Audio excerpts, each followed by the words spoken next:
जय हिंद साथियों, मैं अनिल कुमार फिर से अपने यूट्यूब चैनल में आप लोगों का स्वागत करता हूं। दोस्तों, आज के सेशन का मेरा जो टॉपिक है वो आपको क्लास 12th का जो आपको पॉलिटिकल साइंस है जिसका 7वां लेसन है क्षेत्रीय आकांक्षाएं और संघर्ष। आज हम लोग उसके जो एमसीक्यू है उसके बारे में हम लोग चर्चा करेंगे।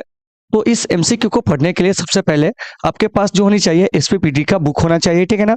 और उसके जो लास्ट का एमसीक्यू है उसी का हम लोग एनालिसिस कर रहे हैं, ठीक है ना। तो इससे क्या होगा कि इस एनालिसिस से सारे चैप्टर के जो निचोड़ होंगे वो आपके सामने आ जाएंगे। तो चलिए साथियों, आज के इस सेशन को शुरू करते हैं। लेकिन इससे पहले कि अगर आप 6 लेसन को नहीं देखे हुए हैं तो आप हमारे चैनल के प्लेलिस्ट में जाकर आप उसे वहां से देख लेंगे। तो चलिए साथियों, इसे शुरू करते हैं। तो देखिए, आज के सेशन का मेरा जो पहला प्रश्न है कह रहा है कि क्षेत्रीय दलों के उदय का सबसे बड़ा कारण जो है वो आपको क्या है। तो देखिए, कह रहा है कि कांग्रेस के नेतृत्व का पतन, उसके बाद है क्षेत्रीय असंतुलन, भारत की संघीय व्यवस्था, बहुदलीय व्यवस्था। तो देखिए, तो क्षेत्रीय दलों के उदय का जो सबसे बड़ा कारण था वो था आपको कांग्रेस के नेतृत्व का पतन। क्योंकि आप सबको पता होगा कि पंडित नेहरू की जो मृत्यु होती है 27 मई 1964 को, तो पंडित नेहरू के मृत्यु के बाद भारतीय राष्ट्रीय कांग्रेस में कोई भी ऐसे व्यक्ति नहीं होते हैं जो सबों को साथ लेकर चल सके। इसी वजह से क्या होता है कि कांग्रेस का नेतृत्व गिरता है और क्षेत्रीय दलों का क्या होता है कि आपको उदय होता है। तो यहाँ से बात आई कांग्रेस। तो सबसे पहले जान लीजिए कि कांग्रेस का गठन जो हुआ था वो आपको कब हुआ था। तो साथियों, कांग्रेस का गठन जो होता है 1885 ईस्वी में। और कांग्रेस का जो गठन करते हैं वो आपको कौन करते हैं, ये भी क्वेश्चन तो पूछा जाएगा। तो साथियों, कांग्रेस का जो गठन करने वाले व्यक्ति थे वे थे आपको एओ ह्यूम। और ये जो कांग्रेस है, ठीक है ना, इस कांग्रेस का जो गठन हुआ था वह आपको अंग्रेजों ने अपने सुरक्षा कवच के रूप में इसका क्या किया था कि आपको गठन किया था। तो ये सभी बात आपको अच्छे से याद होनी चाहिए। तो फिर यहाँ से एक प्रश्न और आएंगे कि भारतीय राष्ट्रीय कांग्रेस के जो आपको प्रथम अध्यक्ष थे वो आपको कौन थे। तो देखिए, भारतीय राष्ट्रीय कांग्रेस के जो प्रथम अध्यक्ष थे वे आपको WC बनर्जी थे, यानी कि बिमलेश चंद्र बनर्जी थे। तो देखिए, तो इन सभी चीजों को आपको बढ़िया से याद रखना है। तो एक का जो राइट आंसर हो जाएगा साथियों वो आपको ऑप्शन नंबर ए जो है वो आपको बिल्कुल सही है। और आप लोगों को समझ में आ रही है या नहीं आ रही है आप लोग कमेंट करके जरूर बताओगे। और वीडियो आप लोगों को अच्छी लगती हो तो आप लोग अपने दोस्तों में भी शेयर करोगे। चलिए चलते हैं अगले प्रश्न की ओर। क्या कर रहा है इस पर हम लोग चर्चा करते हैं। चलिए, तो इसका आंसर जो है आप लोगों को स्वयं देना है कि इसका आंसर जो है क्या होगा। देखिए, कह रहा है साथियों कि आनंदपुर शाही प्रस्ताव 1973 का आपत्तिजनक बिंदु जो था वो आपको क्या था। तो देखिए, तो ये जो आनंदपुर शाही प्रस्ताव है ये आपको 1973 में क्या किया गया था कि आपको लाया गया था। तो कह रहा है कि सिखों के वैध अधिकारों की रक्षा की जाए। उसके बाद कह रहा है कि सिख एक पृथक यानी कि कौम है या राष्ट्र है, ठीक है ना। उसके बाद कहा गया कि सिखों के साथ भेदभाव न किया जाए। अमृतसर को पवित्र नगर जो है वो आपको घोषित किया जाए। तो साथियों, इसका जो आपत्तिजनक बिंदु था ना वो यही था कि सिख एक क्या है कि आपको पृथक कौम है। मतलब कि जितने भी आपको सिख है सबको एक जगह कर कर उसका एक अलग जो राष्ट्र है वो बनाया जाए। यानी कि तर्क दिया गया कि जिस प्रकार से आपको क्या हुआ था कि भारत का विभाजन जो है वो आपको इस्लाम धर्म के आधार पर हुआ था, मुस्लिमों को अपना अलग बांटकर एक पाकिस्तान दे दिया गया। उसी प्रकार से क्या है कि सिखों को क्या हो कि आपको एक मतलब कि अलग राष्ट्र जो है वो आपको दिया जाए, ठीक है ना, जिसका नाम होगा खालिस्तान। तो इसी को लेकर क्या है कि आपको यह जो था आपको आपत्तिजनक बिंदु जो था वो था इंदिरा गांधी सरकार जो थी इस बात को नहीं माने, ठीक है ना। तो ऑप्शन नंबर जो बी है इसका ये आपका राइट आंसर है। तो आपके एग्जाम में डायरेक्ट एक प्रश्न आएगा कि बताइए कि आनंदपुर शाही प्रस्ताव कब पेश किया गया था। तो क्या कहोगे 1973 में। इसका जो आपत्तिजनक बिंदु था वो क्या था, तो कहेंगे सिख एक पृथक कौम है, ठीक है ना।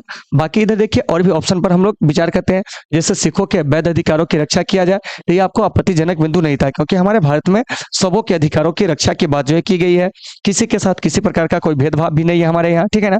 उसके बाद कह रहा है कि अमृतसर को पवित्र नगर घोषित किया जाए। यह भी बहुत बड़ी बात नहीं है क्योंकि अमृतसर में आज भी देखिएगा तो आपको जो स्वर्ण मंदिर है, क्या है स्वर्ण मंदिर, उसके लिए अमृतसर जो होते हैं वो आपको जाने जाते हैं। और अमृतसर को हम लोग गोल्डन टेम्पल के नाम से क्या करते हैं कि आपको जानते हैं। तो कभी कभी प्रश्न पूछा जाएगा कि बताइए कि गोल्डन टेम्पल के नाम से किसे जाना जाता है, तो कहेंगे अमृतसर को जो है वो आपको जाना जाता है। तो ये सभी चीज आपको याद रखना है।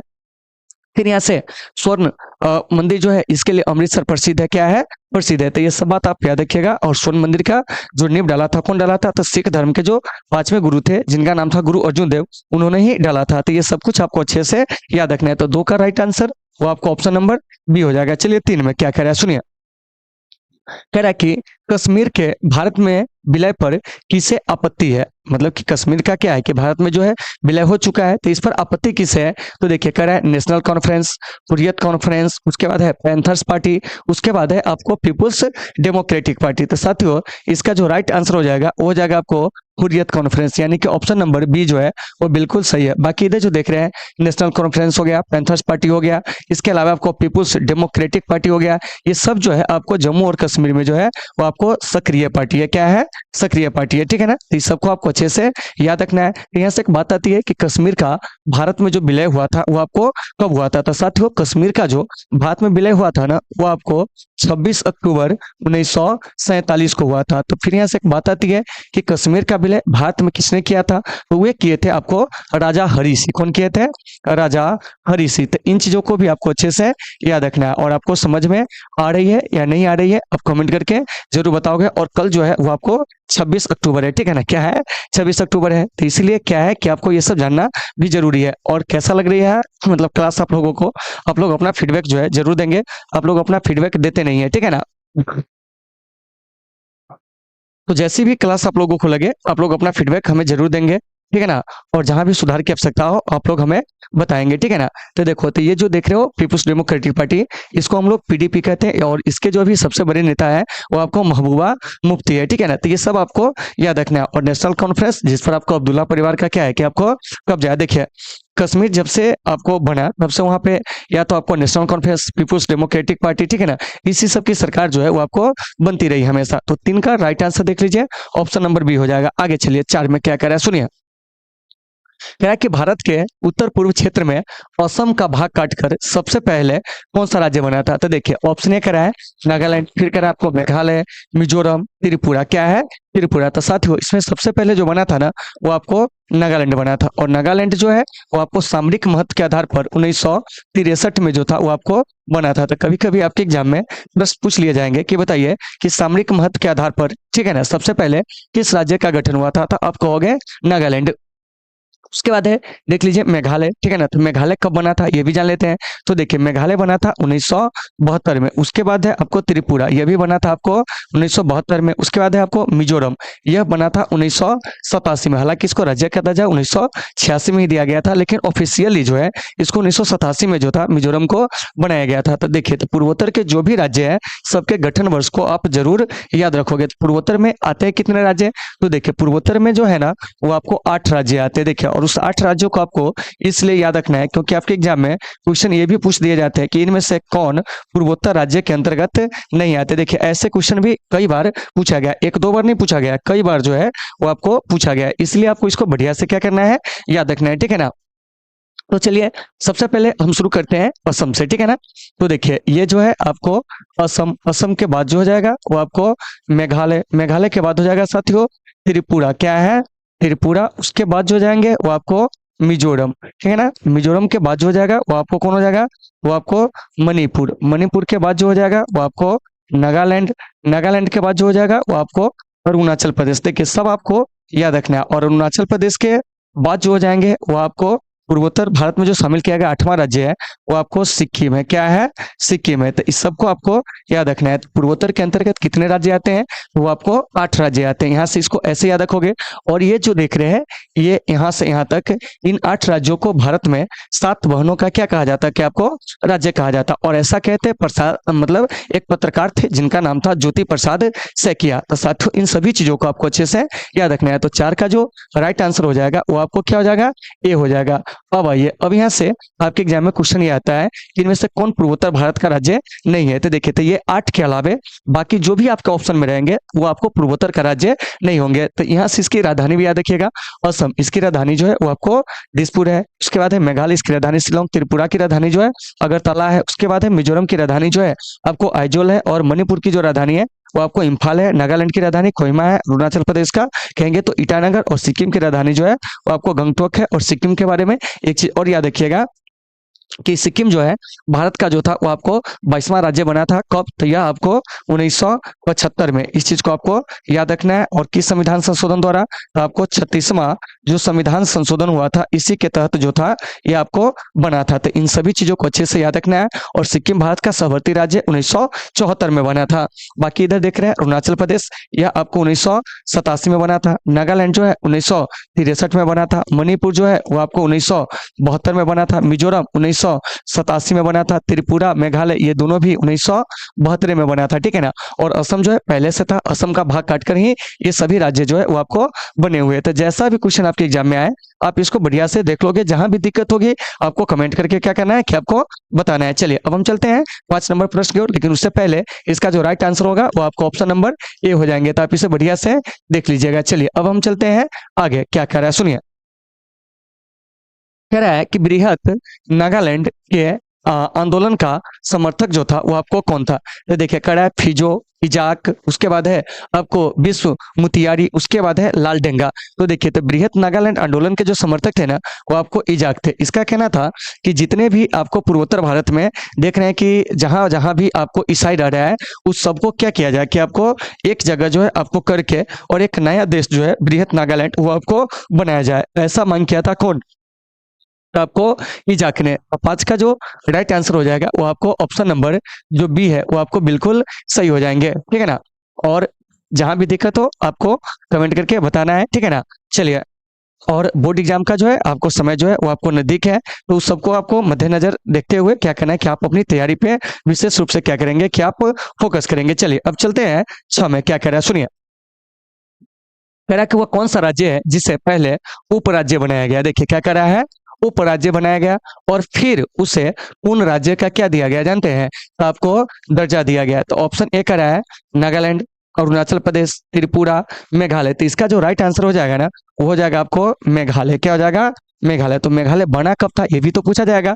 मेघालय को मेघों का घर कहते हैं और यह बना था 1972 में, ठीक है ना। उसके बाद है त्रिपुरा, साथियों ये भी बना था आपको 1972 में। कितना में बना था? 1972 में। बाकी इधर देख रहे हैं अरुणाचल प्रदेश, तो यह बना था आपको 1900 कितना में था? आपको 87 में। तो इसको भी आपको अच्छे से याद रखना है। और इधर जो देख रहे हैं नागालैंड, यह सामरिक महत्व के आधार पर सबसे पहले बना था 1963 में। तो आपके एग्जाम में जैसा भी प्रश्न आए आप इसे बढ़िया से देख लीजिएगा। और गठन वर्ष जो है हर हाल में आपको क्या करना है कि आपको याद रखना है। और एक चीज और याद रखिएगा कि भारत में जो राज्यों का गठन हुआ है वो आपको भाषा के आधार पर हुआ है, मतलब पुनर्गठन, ठीक है ना। तो इस बात को याद रखना है। 6 का राइट आंसर वो आपको ऑप्शन नंबर डी हो जाएगा, ठीक है ना। देखिए और ये सारे चीज जो है कॉम्पिटिटिव एग्जाम्स की तैयारी करने वाले छात्र छात्राओं के लिए भी जो है वो आपको काफी ज्यादा जो है वो आपको उपयोगी है। तो ऐसे छात्र छात्राएं भी इसे देखते चलेंगे। आइए क्या कह रहा है सुनिए। कह रहा है कि उत्तर पूर्वी क्षेत्रीय परिषद में 8वें सदस्य के रूप में जो है वो आपको किसे शामिल किया गया था? तो देखिए तो उत्तर पूर्वी क्षेत्रीय परिषद यह आपको बना था 1971 में। क्या है? 1971 में, क्योंकि उत्तर पूर्वी जो राज्य था उसका पुनर्गठन हुआ था 1900 कितना में था? आपको 71 में। उसी समय यह परिषद बना था और इसके 8वें सदस्य के रूप में क्या था कि आपको 2002 में जो था इसमें आपको सिक्किम को क्या कर लिया गया था कि आपको शामिल कर लिया गया था। तो कभी कभी प्रश्न पूछा जाएगा कि बताइए कि उत्तर पूर्वी क्षेत्रीय परिषद में सिक्किम को कब शामिल किया गया था? तो आप क्या कहोगे जानते हैं? तो सिक्किम को जो शामिल किया गया था 2002 में। और इस प्रकार से उत्तर पूर्वी क्षेत्रीय परिषद में टोटल राज्यों की अगर हम बात करेंगे कि संख्या कितनी है, तो उत्तर पूर्वी परिषद में टोटल राज्यों की संख्या हो जाएगी आपको 8 हो जाएगी, ठीक है ना। और यह बना कब था? 1971 में। तो सब चीज आपको अच्छे से याद रखना। और ऐसे अगर हम सीधे कहेंगे कि क्षेत्रीय परिषद कब अस्तित्व में आती है, तो देखिए क्षेत्रीय परिषद 1956 में जो है आपको 7वें संविधान संशोधन अधिनियम के द्वारा अस्तित्व में जो है वो आपको आती है। तो सारा चीज आपको अच्छे से याद रखना है। तो फिर यहाँ से बात आती है कि क्षेत्रीय परिषद जो आपको अस्तित्व में आया था वो कैसे आया था? तो वह आपको राज्य पुनर्गठन अधिनियम के द्वारा जो था वो आपको आया था। और उस समय आपको देश में 5 क्षेत्रीय परिषद जो थे वो आपको स्थापित किए गए थे। कौन कौन? तो देखिए एक जो था उत्तर क्षेत्रीय परिषद, एक आपको दक्षिण क्षेत्रीय परिषद, एक आपको पूर्व क्षेत्रीय परिषद, एक पश्चिम क्षेत्रीय परिषद और एक जो था आपको मध्य क्षेत्रीय परिषद, ठीक है ना। तो ये सारे चीज आपको याद रखने हैं। और क्षेत्रीय परिषद का गठन कौन करते हैं? तो वे आपको राष्ट्रपति करते हैं। और क्षेत्रीय परिषद के जो अध्यक्ष होते हैं क्या होते हैं? अध्यक्ष होते हैं वो आपको केंद्रीय गृह मंत्री होते हैं। इस बात को याद रखिएगा। अगर केंद्रीय गृह मंत्री अगर क्षेत्रीय परिषद का अध्यक्ष न बनना चाहे तो आपको राष्ट्रपति के द्वारा क्या होता है कि किसी कैबिनेट मंत्री को क्या होता है कि आपको क्षेत्रीय परिषद का अध्यक्ष जो होता है वो आपको बनाया जाता है। तो ये सारा चीज आपको याद होनी चाहिए। तो 7 का राइट आंसर ये आपको ऑप्शन नंबर सी हो जाएंगे। चलिए 8 में क्या कह रहा है सुनिए। कह रहा है कि सौराष्ट्र किस राज्य में आता है। तो देखिए तो सौराष्ट्र जो है ना वो आपको गुजरात में आते हैं। किस में आते हैं? गुजरात में। तो इसको आपको अच्छे से याद रखना है। उसके बाद अगर हम पूछेंगे बताइए विदर्भ किस में आते हैं, तो विदर्भ जो है वो आपको महाराष्ट्र में आते हैं। इसके बाद पूछेंगे कि बताइए कि आपको मारवाड़ जो है वो आपको किस में आता है, तो मारवाड़ जो है वो आपको राजस्थान में आते हैं। ठीक है ना। तो ये सब भारत के ऐसे क्षेत्र है जो सेंसिटिव क्षेत्र है, इसीलिए इसके बारे में हम चर्चा किए हैं। तो 8 का जो राइट आंसर हो जाएगा वो आपको बी हो जाएगा। और गुजरात के बारे में एक चीज याद रखिएगा, यह भारत का सबसे पश्चिमी राज्य है और यहाँ सूर्यास्त जो होता है सबसे बाद में होता है, सूर्योदय जो होता है वो आपको सबसे बाद में होता है। इस बात को भी याद रखना है। और ये जो गुजरात देख रहे हैं इसे हम लोग श्वेत रेगिस्तान के नाम से भी जानते हैं। एनटीपीसी 2016 का यह पूछा गया प्रश्न है कि श्वेत रेगिस्तान के नाम से भारत के किस राज्य को जाना जाता है। तो क्या कहेंगे जानते हैं? तो आपको गुजरात को, क्योंकि गुजरात में नमक का सबसे ज्यादा उत्पादन होता है। ठीक है ना, इसलिए। और यह भारत के सबसे लंबे समुद्र तटीय राज्य है, इसको भी आपको याद रखना है। तो 8 का आंसर आप लोग समझ गए होइएगा क्या होगा। 8 का राइट आंसर ऑप्शन नंबर ही हो जाएंगे। चलिए अब चलते हैं हम लोग 9 में। क्या कह रहा है सुनिए। देखिए कह रहा है कि राष्ट्रीय जनता दल, ठीक है ना, यानी जिसको हम लोग कहते हैं राजद, भारत के किस राज्य में सक्रिय है। तो साथियों राजद जो है ना ये आपको बिहार में सक्रिय है। तो देखिए तो बिहार में सक्रिय है, कुछ पार्टियां है उसके बारे में हम लोग बात करेंगे। जैसे देखिए सबसे पहले राष्ट्रीय जनता दल जिसको हम लोग राजद के नाम से जानते हैं। उसके बाद है आपको जदयू यानी जनता दल यूनाइटेड, इसको भी आपको याद रखना है। उसके बाद है आपको लोजपा रामविलास, क्या है? लोजपा रामविलास, इसको भी आपको याद रखना है, यानी कि लोक जनशक्ति पार्टी। ठीक है ना, ब्रैकेट में ऐड कर दीजिएगा। और एक जो है लोक जनशक्ति पार्टी जो कि आपको पारस उनके चाचा ने भी बनाया है। ठीक है ना। उसके बाद है आपको हम हिंदुस्तान अवामी मोर्चा, क्या है? हिंदुस्तान अवामी मोर्चा, इसको भी आपको याद रखना है। उसके बाद है आपको जाप, क्या है? जाप जन अधिकार पार्टी। उसके बाद है आपको बिहार में एक सक्रिय पार्टी वीआईपी जिसको हम लोग कहते हैं विकासशील इंसान पार्टी। तो देखिए तो ये सभी जो है ना वो आपको बिहार का क्या है कि आपको यानी कि क्षेत्रीय पार्टी है। कैसी पार्टी है? क्षेत्रीय पार्टी है। ठीक है ना। तो इस सबको आपको अच्छे से याद रखना है। तो जैसे देखिए वीआईपी, तो वीआईपी के जो संयोजक है वो आपको मुकेश सहनी है। राजद के संयोजक श्री लालू प्रसाद यादव जी है। उसके बाद जनता दल यूनाइटेड के संयोजक जो है वो आपको कौन है?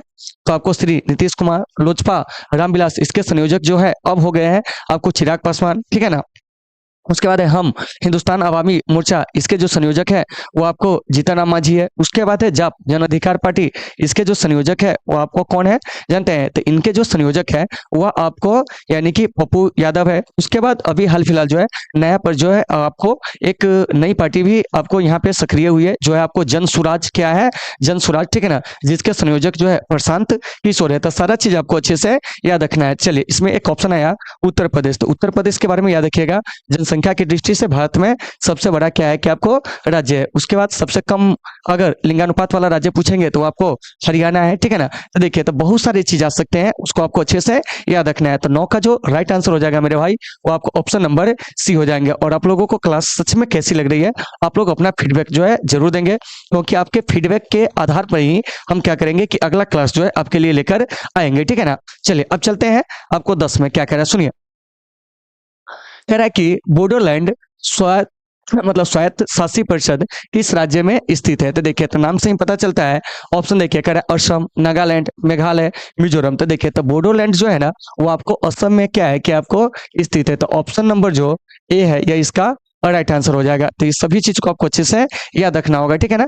असम की राजधानी, क्योंकि राजधानी भी कभी कभी पूछ देते हैं, तो आपको दिसपुर। ठीक है ना। नागालैंड का तो आपको कोहिमा, मेघालय क्या कहेंगे तो शिलोंग, और मिजोरम का कहेंगे तो आपको आइजोल। देखिए राज्य राजधानी भी आपको बढ़िया से याद रखना है। तो 10 का right answer option number A. चलिए 11 में क्या कर रहा है सुनिए।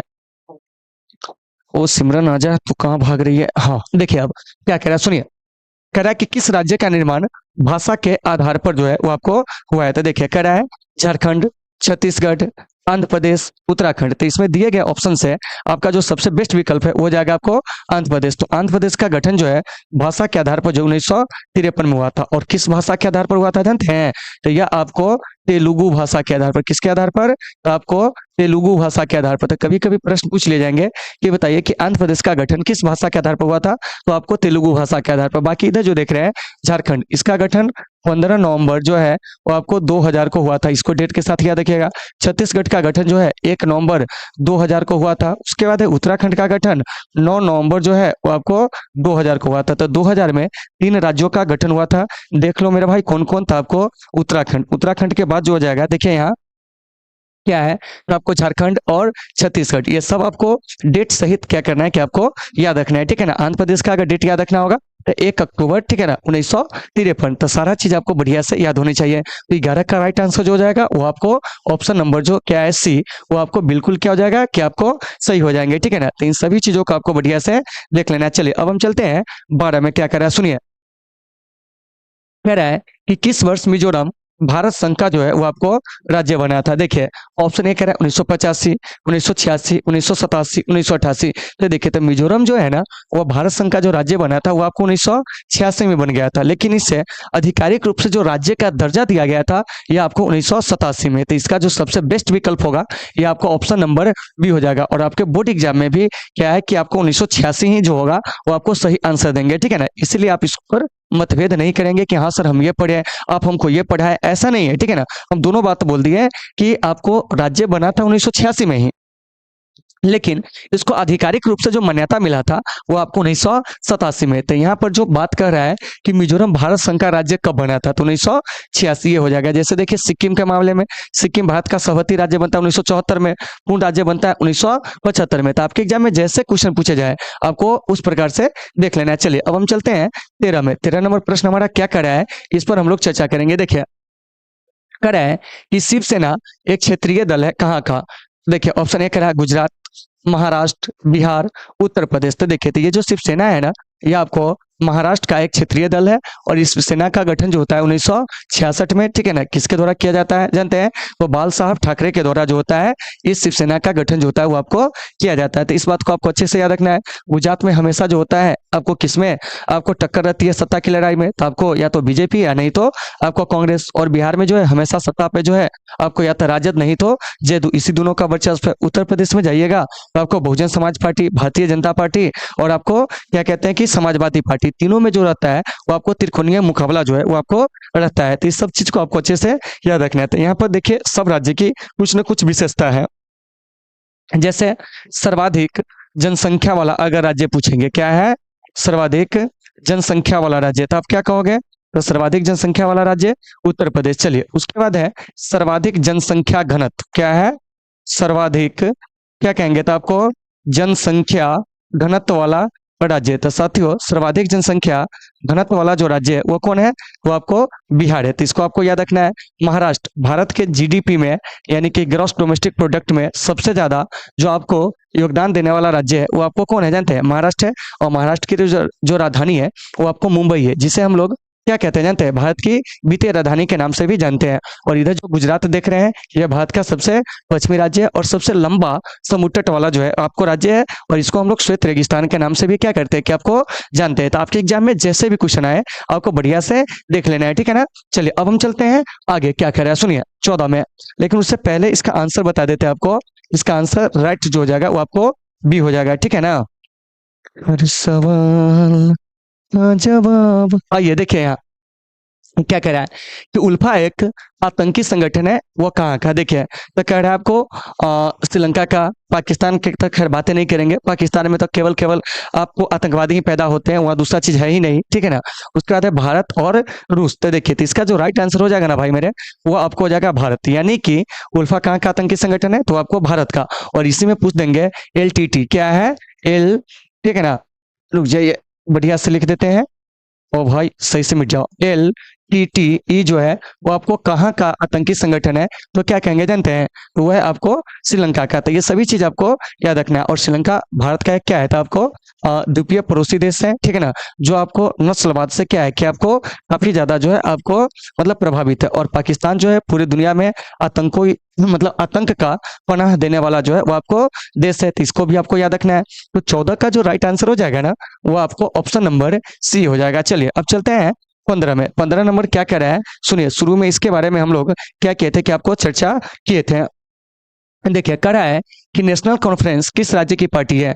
ऑप्शन ए कह रहा है आपको असम, जम्मू कश्मीर, नागालैंड, त्रिपुरा। तो देखिए तो नेशनल कॉन्फ्रेंस जो है ना वो आपको जम्मू और कश्मीर की क्या है कि आपको एक क्षेत्रीय पार्टी है, तो इसको आपको अच्छे से याद रखना है। तो ऑप्शन नंबर बी यह हो जाएगा आपको राइट। तो देखिए नेशनल कॉन्फ्रेंस कहे तब, पीपुल्स डेमोक्रेटिक पार्टी कहेंगे तब, पैंथर्स पार्टी कहेंगे तब, ये सभी जो है आपको कहाँ है जानते हैं, तो आपको जम्मू और कश्मीर में जो है वो आपको कार्यरत जो है वो आपको पार्टी है, या सक्रिय क्या कहेंगे कि आपको पार्टी है। तो 15 का राइट आंसर वो आपको बी हो जाएगा। चलिए 16 में क्या कह रहा है कि इंदिरा गांधी की हत्या जो है वो आपको कब कर दी गई। देखिए कह रहा है 1983 में, 1984 में, 1985 में, 1986 में। तो देखिए इंदिरा गांधी की हत्या जो होती है ना वो आपको 31 अक्टूबर 1984 को दिल्ली में इनके ही क्या होते हैं कि दो अंगरक्षकों के द्वारा जो होता है वो आपको कर दिया जाता है, ठीक है ना। किस लिए, तो देखिए तो जब आपको ऑपरेशन ब्लू स्टार जो 1984 में आपको चलाई गई रहती है, कहाँ, स्वर्ण मंदिर में, इसी को लेकर इनकी क्या होती है कि आपको हत्या जो होती है वो आपको कर दी जाती है। उसके बाद है देखिए 1983 में क्या हुआ था ये भी जान लीजिए। तो देखिए तो गुटनिरपेक्ष देशों का 7वां शिखर सम्मेलन जो है वो आपको कहाँ हुआ था, नई दिल्ली में, ठीक है ना, 1983 में। 1985 में दल बदल कानून जो है वो आपको बना था, इसे को आपको याद रखना है।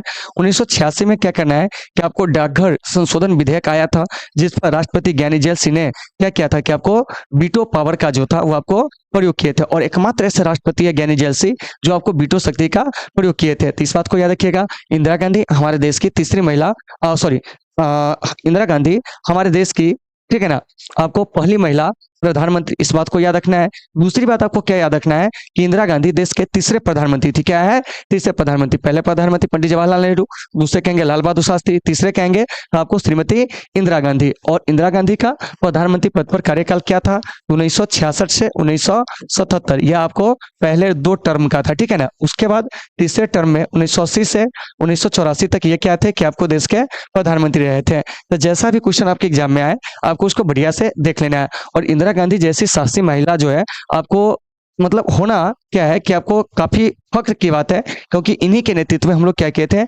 1971 का जो युद्ध था उसको हम लोग क्या कहते हैं कि आपको जीते हुए थे, ठीक है ना, पाकिस्तान से। चलिए आगे देखिए कितना अच्छा क्वेश्चन है, आप लोग इसका आंसर जो है स्वयं देंगे। देखिए क्या कह रहा है, कह रहा है कि AIADMK किस राज्य की क्षेत्रीय पार्टी है। तो देखिए ये जो देख रहे हैं अन्ना, ठीक है ना, या सॉरी, ए से हो जाएगा ऑल, ठीक है ना, आई से हो जाएगा इंडिया, ठीक है ना, अन्ना, द्रविड़, मुन्नेत्र, ठीक है ना, क्या है, मुन्नेत्र करगम, क्या है, करगम, किस राज्य की क्षेत्रीय पार्टी है, ठीक है ना। तो यह जो है ना वो आपको तमिलनाडु की क्या है कि आपको क्षेत्रीय पार्टी है। तो ऑप्शन नंबर जो आपको सी है वो आपको राइट हो जाएगा। देखिए क्या हो जाएगा, तो ए से जो हो जाएगा आपको ऑल, ठीक है ना, याद रखिएगा। आई से इंडिया, ए से फिर क्या हो जाएगा तो आपको अन्ना, उसका डी से हो जाएगा आपको द्रविड़, उसके बाद एम से जो जाएगा मुन्नेत्र, उसके बाद के से जो जाएगा करगम या कसगम, जो लिखा रहे आप देख लीजिएगा। तो 17 का right answer option number C. चलिए 18 में कह रहा है कि 1952 में इस संगठन की स्थापना की गई थी। तो देखिए ऑप्शन ए कह रहा है योजना आयोग, फिर कह रहा है आपको वित्त आयोग, फिर है राष्ट्रीय विकास परिषद, इनमें से कोई नहीं। तो इसका जो राइट आंसर हो जाएगा वो आपको राष्ट्रीय विकास परिषद, यानी कि 1952 में जो होता है ना वो आपको राष्ट्रीय विकास परिषद का क्या होता है कि आपको गठन किया जाता है। इस चीज को याद रखना है। योजना आयोग इसका गठन जो होता है वो आपको 1950 में, वित्त आयोग इसका गठन जो होता है पहला वित्त आयोग 1951 में। तो देखिए तो सबसे पहले अब हालांकि योजना आयोग नहीं है, अब इसके जगह पर जो है एक नई संस्था आई है जिसका नाम है आपको नीति आयोग। क्या है, नीति आयोग। तो साथियों यहाँ से एक प्रश्न आएगा कि नीति आयोग का गठन कब हुआ था। तो देखिए नीति आयोग का गठन जो होता है ना वो आपको 1 जनवरी 2015 को आपके एग्जाम में कई बार ये प्रश्न जो है वो आपको पूछा गया है, चाहे वो कॉम्पिटिटिव एग्जाम हो तब, चाहे वो आपके 12th के एग्जाम हो तब, ठीक है ना, बोर्ड एग्जाम जो भी हो किसी भी स्टेट का हो, सब में क्वेश्चन को पूछा गया है, क्योंकि सबके पॉलिटी में ये जो है आपको टॉपिक पढ़ना ही है, हर हाल में पढ़ना है। तो देखो तो योजना आयोग का गठन 15 मार्च 1950, पहला वित्त आयोग जो गठित हुआ था 1951 में, अभी जो है 15वां वित्त आयोग चल रहा है, इसको आपको याद रखना है। राष्ट्रीय विकास परिषद को हम लोग कहते हैं NDC, मतलब कि नेशनल डेवलपमेंट काउंसिल। तो सारे चीज आपको अच्छे से याद रखने होंगे। तो 18 का राइट आंसर ये आपको क्या हो जाएगा, तो आपको सी हो जाएगा। चलिए अब चलते हैं 19 में, क्या कह रहा है सुनिए। कह रहा है कि पूर्वोत्तर भारत के 7 भवनों में कौन राज्य शामिल नहीं है। उसी समय बताए थे कि पूर्वोत्तर भारत में जो है आपको 8 राज्य आते हैं, ठीक है ना। अब देखिए कि 8 राज्य में जो है कौन आपको जो है 7 भवनों में शामिल नहीं है, वो कह रहा है। तो देखिए कह रहा है नागालैंड, तो नागालैंड बिल्कुल है। मेघालय भी है, ठीक है ना, क्या है, मेघालय भी है। अब देखिए, अब यहाँ पर दो गो जो आंसर है इसका नहीं होगा, क्योंकि देखिए जम्मू कश्मीर भी पूर्वोत्तर में शामिल नहीं है, ठीक है ना। उसके बाद जो है आप इधर देख लीजिए पश्चिम बंगाल, तो ये पश्चिम बंगाल भी जो है वो आपको पूर्वोत्तर में शामिल नहीं है। तो इसका जो राइट आंसर हो जाएगा ना, वो आपको क्या हो जाएगा जानते हैं, तो आपको ऑप्शन ए और डी, ये दोनों जो है सात बहनों में शामिल नहीं है। तो यहाँ से आपका एक प्रश्न आएगा कि सर सात बहनों में कौन कौन राज्य शामिल है, ये बताइए। तो देखिए, तो सात बहनों में आपको एक जो है सबसे पहले असम शामिल है, उसके बाद जो जाएगा मेरे भाई मेघालय, क्या है, मेघालय। उसके बाद जो जाएंगे वो आपको त्रिपुरा, देखिए सब राज्य आपको याद रखना है। त्रिपुरा के बाद जो हो जाएगा वो आपको चौथा हो जाएगा आपको मेघालय, और मेघालय के बाद जो हो जाएगा वो आपको मणिपुर, जो कि हाल फिलहाल जला था और अभी भी जलिए रहा है, ठीक है ना, जहाँ पर हमारे प्रधानमंत्री गृह मंत्री आज तक दौरा नहीं कर पाए डर से। देखिए, तो मणिपुर के बाद जो हो जाएंगे वो आपको नागालैंड, क्या हो जाएंगे, नागालैंड। उसके बाद जो हो जाएंगे वो आपको क्या जानते हैं, तो आपको अरुणाचल प्रदेश, क्या है, अरुणाचल प्रदेश। तो देखिए, तो ये सात राज्य जो है ना, इसको भारत में क्या कहा जाता है, तो आपको सात बहनों का राज्य कहा जाता है, और ये सभी के सभी जो है वो आपको पूर्वोत्तर का राज्य है, मतलब कि पूर्व उत्तर का जो है ये सब आपको राज्य है। तो उम्मीद है कि आपको ये सारे चीजें होंगे समझ में आ गए होंगे। तो आप लोग इसका अगर स्क्रीनशॉट लेना चाहते हैं तो स्क्रीनशॉट ले लीजिए, ठीक है ना। चलिए अब हम चलते हैं आगे अगले प्रश्न को क्या कर रहा है, लेकिन उससे पहले इसका राइट आंसर वो आपको ए और क्या हो जाएगा, तो आपको डी हो जाएगा, ठीक है ना। चलिए आगे बढ़े। अब उम्मीद है कि सारे लोगों को समझ में आ गई होगी, ठीक है ना। जहां भी दिक्कत हो आपको कमेंट करके बताना है, ठीक है ना। नहीं बताओगे ये आपकी गलती होगी, ठीक है ना, क्योंकि आपको बार बार बता चुके हैं कि हमारे जो टेलीग्राम चैनल है वहां पे आपको जुड़ जाना है। टेलीग्राम चैनल जो है उसके लिंक जो है आपको वीडियो के डिस्क्रिप्शन में जो है वो आपको दे दिए जाएंगे, ठीक है ना। तो आपको टेंशन वेंशन नहीं लेना है, ठीक है ना। अगर कोई दिक्कत हो तो वहाँ पे बहुत सारे चीजें जहाँ से आप हमसे संपर्क कर सकते हैं, जैसे कि मेरा एक फेसबुक पेज है, ठीक है ना, वहाँ पर मेरा एक फेसबुक पर्सनल अकाउंट होंगे, इसके अलावा आपको इंस्टा होंगे, ठीक है ना। इसके अलावा आपको जो है टेलीग्राम, तो मैं आपको सजेस्ट करूंगा कि अगर आपको हमसे संपर्क करना हो, ठीक है ना, व्यक्तिगत रूप से, ठीक है ना, अगर कोई क्वेश्चन हो, ठीक है ना, आप क्या करोगे कि टेलीग्राम पर हमसे जो है वो आप संवाद कर लेंगे, ठीक है ना। बाकी अन्य चीजों पे हम थोड़े कम एक्टिव रहते हैं, ठीक है ना। चलिए आगे चलते हैं 20 में, लेकिन उससे पहले इसका आंसर जान लीजिए क्या होगा बाबू। इसका आंसर जो यार बार बार बता दिया, काश सिमरन हम भी भूल जाते। देखो क्या कह रहा है कि बोडो सुरक्षा बल किस राज्य का उग्रवादी संगठन है। तो देखिए बोडोलैंड, ठीक है ना, बोडो सुरक्षा बल, ये सब जब भी रहेगा समझ जाना है को कहाँ का है, तो आपको असम का है। तो इसका जो राइट आंसर हो जाएगा वो आपको ए हो जाएगा, ठीक है ना। बाकी इधर देखिए पश्चिम बंगाल, इसके बारे में याद रखिएगा, ठीक है ना। इसकी राजधानी कोलकाता, मेघालय का शिलोंग, नागालैंड कोहिमा। तो जैसा भी आपके एग्जाम में प्रश्न आए आपको बस फटाफट आंसर दे देना है, माइंड को थोड़ा सा अस्थिर करके। चलिए आगे देखिए क्या कह रहा है, सुनिए। कह रहा है कि निम्नलिखित में से कौन जम्मू कश्मीर का उग्रवादी संगठन नहीं है। तो देखिए लश्कर ए तैयबा, अल जिहाद, उसके बाद है तहरीक उल मुजाहिदीन, तालिबान। तो इसका जो राइट आंसर होगा ना वो आपको तालिबान, क्योंकि तालिबान जो है कहाँ सक्रिय है जानते हैं, तो यह आपको अफगानिस्तान में, कहाँ सक्रिय है, अफगानिस्तान में जो है वो आपको सक्रिय है। और अफगानिस्तान में पहली बार तालिबानी शासन जो स्थापित होता है 1996 में, और 2001 तक जो होता है वहां पे तालिबानी शासन आपको क्या रहता है कि आपको स्थापित रहता है, ठीक है ना। फिर वहां से तालिबानी शासन को अमेरिका के हस्तक्षेप के बाद क्या होता है कि आपको समाप्त किया जाता है, और अभी भी अफगानिस्तान में जो है ना वो आपको तालिबानी शासन ही है। कैसा शासन है, तालिबानी शासन, ठीक है ना। तो इसको भी आपको याद रखना है। तो 21 का राइट आंसर क्या हो जाएगा, तो ये आपको ऑप्शन नंबर जो डी है वो आपको बिल्कुल सही हो जाएंगे, ठीक है ना। और जहां भी दिक्कत हो आपको कमेंट करके बताना है, बार बार कह रहे हैं, नहीं कमेंट करके बताओगे, ठीक है ना, तो दिक्कत लेकर आप अपने घर जाना, ठीक ना। आगे देखो क्या कह रहा है, सुनिए। कह रहा है कि अकाली आंदोलनकारियों की मांग क्या थी। तो देखिए कह रहा है अलग पंजाब, खालिस्तान, पृथक राष्ट्र, इनमें से कोई नहीं। तो अकाली आंदोलनकारियों की जो मांग थी ना साथियों, वह था आपको खालिस्तान राज्य। क्या था, खालिस्तान राज्य। तो इसका जो ऑप्शन नंबर बी है वो आपको बिल्कुल क्या है, कि आपको सही है। चलिए अब हम चलते हैं, तो इसमें क्या कह रहा है उस पर चर्चा करते हैं। देखिए कह रहा है कि डीएमके यानी द्रविड़, ठीक है ना, मुन्नेत्र कषगम किस राज्य की क्षेत्रीय पार्टी है। तो देखो डीएमके रहे तब, चाहे आपको एआईडीएमके रहे तब, ये सभी जो है वो आपको तमिलनाडु का क्या है कि आपको क्षेत्रीय पार्टी है। तो ऑप्शन नंबर जो डी है ये इसका राइट आंसर हो जाएंगे, ठीक है ना। और देखिए केरल यहाँ पर दिया हुआ है, केरल के बारे में एक चीज याद रखिएगा, ये भारत में सर्वाधिक साक्षरता दर वाला राज्य है। इसके अलावा भारत में सर्वाधिक लिंगानुपात वाला जो राज्य है वो आपको केरल ही है। क्या है, केरल है। तो इसका राइट आंसर ऑप्शन नंबर जो आपको डी है वो आपको बिल्कुल सही है। चलिए आगे 24 में क्या कह रहा है कि सिक्किम भारत का हिस्सा कब बना था। तो देखिए तो सिक्किम जो है ना भारत का हिस्सा बनता है 1975 में। क्या है, 1975 में। हालांकि सहवर्ती राज्य कहेंगे ना तो वह आपको 1974 में। देखिए सहवर्ती राज्य कहेंगे तो कितना में, तो ये हो जाएगा आपको 1974 में। कितना में? 1974 में। लेकिन अगर इसी में पूछेंगे कि सिक्किम भारत का पूर्ण राज्य कब बना था, तो देखो बाबू, पूर्ण राज्य कहेंगे तो 1975 में। किस संविधान संशोधन के द्वारा बना था, इसको भी आपको याद रखना है। तो 36वां संविधान संशोधन के द्वारा सिक्किम जो होता है वो आपको बनता है, तो इस बात को भी आपको याद रखना है।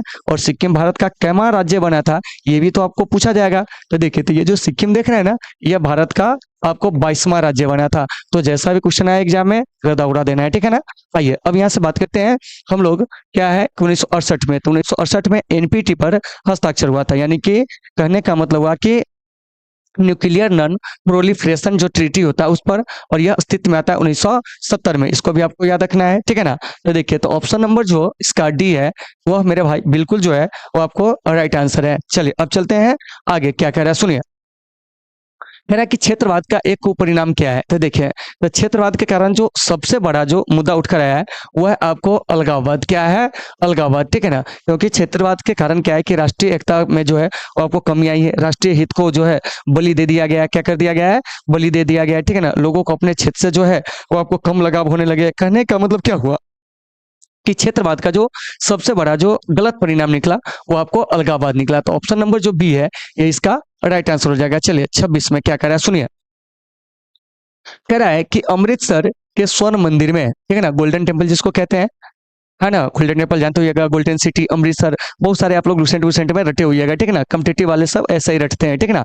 तो देखिए क्या कह रहा है कि अमृतसर के स्वर्ण मंदिर को, ठीक है ना, अकाली कट्टरपंथियों से मुक्त कराने के लिए कौन सा आंदोलन चलाया गया था। तो देखिए कह रहा है operation desert storm, operation blue star, operation स्वर्ण मंदिर, ऑपरेशन विजय। तो इसका राइट आंसर हो जाएगा ऑपरेशन ब्लू स्टार। यह कब चलाया गया था?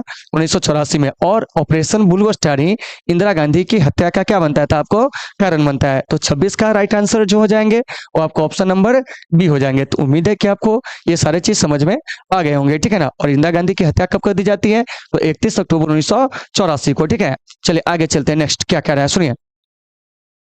कह रहा है कि भारत में पंचायती राज व्यवस्था किस विचारधारा पर आधारित है। तो देखिए, तो भारत में जो पंचायती राज व्यवस्था है वो आपको गांधी दर्शन पर आधारित है। तो यहाँ से एक बात आती है कि भारत में पंचायती राज व्यवस्था की शुरुआत कब हुई थी। देखिए, आप लोग भी कमेंट करके बता सकते हो कि भारत में पंचायती राज व्यवस्था की जो शुरुआत होती है वो आपको कब होती है, ठीक है ना। और आपके पास जो है वो आपको कितने 30 सेकेंड का जो है वो आपके पास समय है। चलिए, तो उसमें आप लोग बता सकते हो।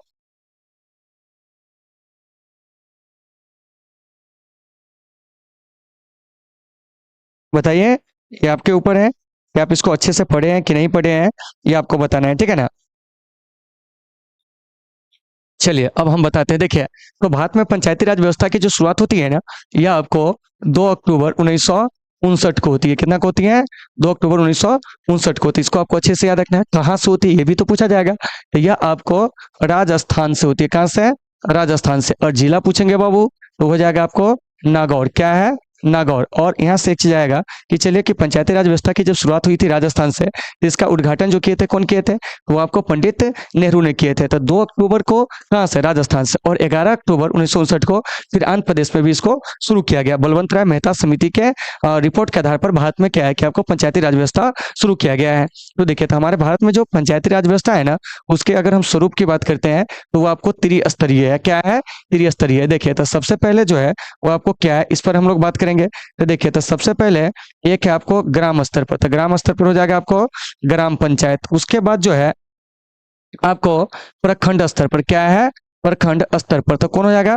तो आपको पंचायत समिति। क्या है? पंचायत समिति हो जाएगा। उसके बाद है आपको जिला स्तर पर। क्या है? जिला स्तर पर कौन हो जाएगा?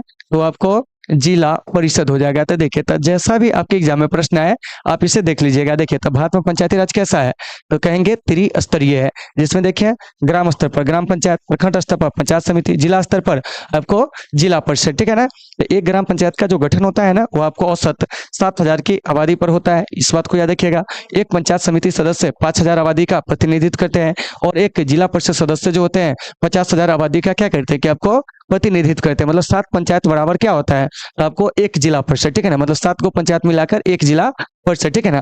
तो इस प्रकार से देखिए कि एक पंचायत में लगभग आपको कितना होता है? तो औसत आबादी 7,000 होता है। तो इस प्रकार से 7 7 49 यानी 50,000 के आसपास हो गए हैं, ठीक है ना। तो इसको आपको देख लेना है, एग्जैक्ट हम नहीं बताए। तो ये जो देख रहे हैं 27, इसका राइट आंसर ये हो जाएगा। चलिए अब चलते हैं 28 में क्या कर रहा है, इस पर चर्चा करते हैं। देखिए, तो साथियों अगला प्रश्न जो है हमारा वो क्या कह रहा है, समझिए। कह रहा है कि वित्त विधेयक को राज्यसभा कितने दिनों तक रोक सकती है। तो देखिए, तो ये जो वित्त विधेयक है, मनी बिल, ठीक है ना, इस मनी बिल को ना राज्यसभा अधिकतम 14 दिनों तक रोक कर रख सकता है। यहाँ से एक बात आती है कि कोई विधेयक धन विधेयक है या नहीं, इसकी परिकल्पना कौन करेंगे। तो देखिए, तो कोई विधेयक धन विधेयक है या नहीं, इसकी परिकल्पना जो करते हैं ना, वो आपको लोकसभा अध्यक्ष करते हैं। इस बात को आपको अच्छे से याद रखना है, ठीक है ना। और ये जो वित्त विधेयक होते हैं या आपको धन विधेयक, ये कहाँ पेश किए जाते हैं, तो ये आपको लोकसभा में क्या होता है कि आपको पेश किए जाते हैं। और किसके पूर्व स्वीकृति से पेश किए जाते हैं, तो इसमें जो आपको पूर्व स्वीकृति मिली रहती है वो आपको राष्ट्रपति का, किसका, राष्ट्रपति का। इसीलिए राष्ट्रपति कभी भी आपको क्या है कि धन विधेयक पर जो है वीटो पावर का जो है वो आपको प्रयोग नहीं कर सकते। इस बात को आपको याद रखना है। और देखिए, सभी वित्त विधेयक जो होते हैं ना वो आपको धन विधेयक होते हैं। याद रखिएगा कि सभी वित्त विधेयक धन विधेयक होते हैं, जबकि सभी धन विधेयक ना आपको वित्त विधेयक नहीं होते। इसको भी आपको याद रखना है, ठीक है ना। तो ऑप्शन नंबर जो आपको सी है ये इसका राइट आंसर हो जाएंगे। और ये जो वित्त विधेयक है इसके बारे में उल्लेख कहाँ है, इसके बारे में जो उल्लेख है वो आपको आर्टिकल 117 में, कहाँ है, आर्टिकल 117 में है, ठीक है ना। और वहीं अगर हम पूछेंगे कि धन विधेयक, तो देखो बाबू, धन विधेयक का जो उल्लेख है ना वो आपको कहाँ है, तो आपको आर्टिकल 110 में है। तो इस सभी चीज को आपको अच्छे से याद रखना है। तो देखिए, तो आपके एग्जाम में जैसा भी प्रश्न आए आपको इसको बढ़िया से देख लेना है। चलिए अब चलते हैं 29 में, क्या कह रहा है सुनिए। कह रहा है कि भारत में पहले नगर निगम की स्थापना जो है वो आपको कब की गई थी। देखिए, यहाँ पर दो ऑप्शन फंसाने वाला है, 1687, 1688। तो देखिए, तो इसका जो राइट आंसर हो जाएगा ना वो हो जाएगा आपको 1688। क्या है, 1688। और पहला नगर निगम जो स्थापित हुआ था वो कहाँ हुआ था, तो ये आपको मद्रास में हुआ था। कहाँ हुआ था, मद्रास, जिसको अभी हम लोग चेन्नई के नाम से क्या कहते हैं कि आपको जानते हैं। तो पहला नगर निगम यहीं पर क्या होता है कि आपको स्थापित होता है। तो 29 का राइट आंसर बी हो जाएगा। चलिए अब चलते हैं 30 में, क्या कह रहा है सुनिए। कह रहा है कि बिहार में कितने नगर निगम है। तो देखिए, बिहार में अभी नगर निगम की संख्या जो है वो आपको एक बार देख लेना है। मुझे जहां तक याद है कि 19 है। क्या है, 19 है। लेकिन यहाँ ऑप्शन में जो है ना आपको नहीं दिया गया है, ठीक है ना। तो जब ऑप्शन में नहीं दिया गया है, अगर ऐसा ही ऑप्शन है 10, 11, 12, 15, तो यहाँ पर जो इसका राइट हो जाएगा ना वो आपको क्या हो जाएगा, तो आपको 12 हो जाएगा, ठीक है ना। तो ऑप्शन नंबर जो आपको सी है वो आपको बिल्कुल राइट आंसर हो जाएंगे। हालांकि 19 नगर निगम है, लेकिन एक बार आप लोग इसे क्या कीजिएगा, गूगल कर लीजिएगा, ठीक है ना। जो आप लोग 1.5 GB जो डाटा भराते हैं उसका थोड़ा सा क्या होना चाहिए, प्रयोग भी होना चाहिए। चलिए अब चलते हैं हम लोग आगे 31 नंबर प्रश्न में। 31 नंबर प्रश्न हमारा क्या कर रहा है, इस पर बात करते हैं। देखिए, करा है कि नागा नेशनल काउंसिल का नेता कौन था। तो देखिए, करा है अगाथा संघवा, पीएम संघवा, लालडेंगा, उसके बाद है आपको अंगामी जापू फिजो। क्या है, फिजो। तो इसका आंसर जो है आप लोगों को बताना है, ठीक है ना। तो देखिए, इसका राइट आंसर, ठीक है ना, आप लोग जल्दी से कमेंट करके बताइए। उसके बाद जो है हम इसका राइट आंसर जो है आप लोगों को बताएंगे, ठीक है ना। चलिए बता दीजिए। जो नजरों के सामने, सॉरी, देखिए क्या हो जाएगा इसका राइट आंसर। तो देखिए, इसका जो राइट आंसर हो जाएगा ना वो आपको अंगामी जापू ही जो हो जाएगा। तो इसको आपको बढ़िया से याद रखना है। तो ऑप्शन नंबर जो डी है साथियों, ये इसका राइट आंसर हो जाएंगे। तो उम्मीद है कि आपको ये सारे चीजें होंगे समझ में आ गए होंगे, ठीक है ना। तो साथियों आज हम लोग क्या किए कि आपको जो 7वां लेसन था, ठीक है ना, आपको पॉलिटिकल साइंस का, उसका हम लोग क्या किए कि आपको एनालिसिस किए, ठीक है ना। कल से हम लोग क्या करेंगे, इससे नेक्स्ट लेसन का एनालिसिस करेंगे। उम्मीद है कि आपको ये सारे चीजें होंगे साथियों समझ में आ गए होंगे। तो चलिए आज के इस सेशन को हम लोग यहीं पे विराम देते हैं। मिलेंगे आपसे कल एक बेहतर क्लास के साथ। जब तक के लिए आप सभी साथियों से सुविधा, take care all of you.